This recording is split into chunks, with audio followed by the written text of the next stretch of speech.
A ministra do Supremo, Rosa Weber, suspendeu trechos dos decretos do presidente Bolsonaro que facilitam a compra e o porte de armas. Chamar o Fernando Molica, que tem os detalhes. Molica. Pois é, a Mona estava aqui dando uma olhada, o material também que foi passado pelo nosso colega analista Leandro Rezende. A ministra Rosa Weber, do Supremo Tribunal Federal, ela concedeu uma liminar agora há pouco, que suspendeu parcialmente os efeitos aí daqueles decretos assinados pelo presidente Jair Bolsonaro, que entrariam em vigor amanhã, que flexibilizam ainda mais o porte de armas no Brasil, o registro de armas, facilitam também o processo para recarregar munições. Entre os pontos que ela suspendeu, está a possibilidade de compra de até 6 armas de fogo por pessoa. Isso já está previsto num decreto e isso foi suspenso. Nessa decisão, a ministra Rosa Weber disse entender que a livre circulação de cidadãos armados, carregando consigo múltiplas armas de fogo, atenta contra os valores da segurança pública e da defesa da paz, criando risco social incompatível com os ideais constitucionalmente consignados que expressam, por exemplo, o direito titularizado por todos se reunirem em lugares abertos ao público, abertos e públicos, pacificamente e sem armas. Então ela faz uma longa digressão, trata especificamente de uma série de pontos, inclusive esse ponto que eu citei há pouco, que era a possibilidade de recarregar nos CACs, né, que são caçadores, atiradores e colecionadores de armas, recarregarem munições, que isso levaria a um descontrole, uma dificuldade de encontrar essas munições em casos de crimes que viessem a ser cometidos com essa munição. Enfim, é uma decisão da ministra Rosa Weber que tem que ser mais detalhada e certamente vai gerar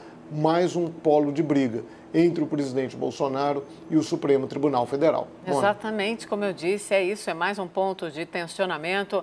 E quando a gente fala isso, não tem critério de valor, é apenas uma constatação, né, Molica? Chamar o time inteiro, então, Renata, Caio, Molica e eu. Caio, quero saber se você já conseguiu saber ali com o Palácio do Planalto, a reação, o outro lado. Mas, Renata, com você, enquanto o Caio faz essa apuração, se eu não me engano, desde que o presidente Bolsonaro assumiu, já são 14 decretos nessa linha, flexibilizando, né?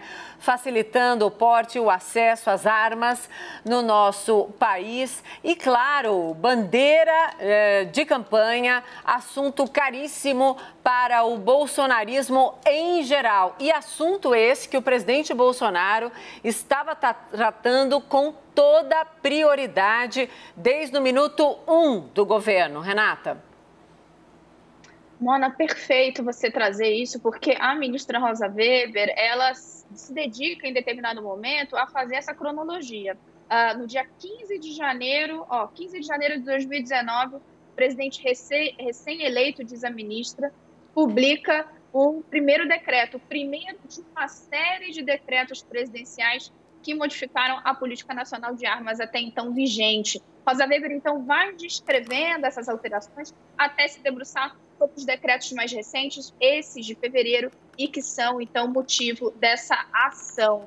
E aí, então, ela vai descrevendo, né, esses últimos 4 decretos e justificando por que, então, ela dá a decisão de sustar alguns desses dispositivos. Inclusive, ela se recorda que parte desse movimento do presidente motivou uma reação do próprio Congresso, o Senado Federal, então, debatendo e reagindo a essa tentativa de modificação. Mona, essa decisão da ministra, uma decisão monocrática, como a gente chama, né, faz com que essas modificações, então, não entrem em vigor, mas isso vai para o plenário. Os outros ministros, então, vão se debruçar sobre esse mesmo assunto e se manifestar. Ainda não tem uma definição do presidente do Supremo Tribunal Federal, o ministro Luiz Fux, sobre quando, porque a gente ainda está naquele momento de que a ministra precisa liberar formalmente para que Fux, então, possa decidir quando vai pautar esse caso, mas sim, teremos uma manifestação do plenário do Supremo Tribunal Federal sobre esse caso, Mona. Muito obrigada, Renata. E, claro, a gente vai atualizar durante a edição. Diga, Molica, fale.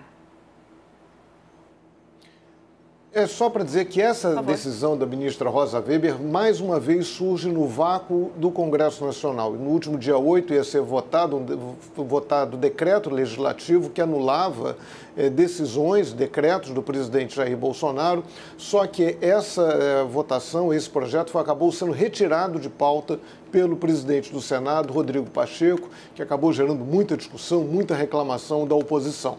Então, o presidente do Senado tirou isso de pauta, ficou no vácuo, o Supremo, mais uma vez, entra para decidir algo que a política, que o Poder Legislativo não decidiu. Mona. Obrigada, Molica. Caio, conseguiu saber a reação do outro lado? Já tem, Caio? Não tem não. O Caio dá sorriso para mim, mas ali uma mensagem que pode ser respondida em segundos. Nada ainda? Não, ainda mas a gente está atrás. Então, faça a sua amarração desse assunto, Caio, por favor. Não, eu estava pensando justamente no que o Molica estava dizendo, né? Que o Supremo Tribunal Federal hoje, ele consegue impor hoje, né? Nesse governo Bolsonaro, fazer muito mais oposição, vou dizer entre aspas assim, porque está cumprindo o papel constitucional dele, mas impõe muito mais restrições e limites à atuação e as próprias bandeiras de campanha do presidente Jair Bolsonaro do que o próprio Congresso Nacional, né? Isso a gente vê desde o dia 1º de janeiro de 2019, acho que no final do ano para cá, o Molica acompanha até Supremo mais do que eu, recrudesceu, né, esse movimento, principalmente aí na pandemia, aquelas ações do Ricardo Lewandowski, e também esse questionamento sobre as armas também bem frequente, né? Ou seja, o Supremo faz mais oposição ao Palácio do Planalto do que o próprio Congresso Nacional e a oposição dentro do Congresso Nacional. Isso ajuda a entender também essa ira ali dos bolsonaristas, do próprio presidente Jair Bolsonaro, em relação ao Supremo, como a gente viu nesse áudio aí do Cajuru.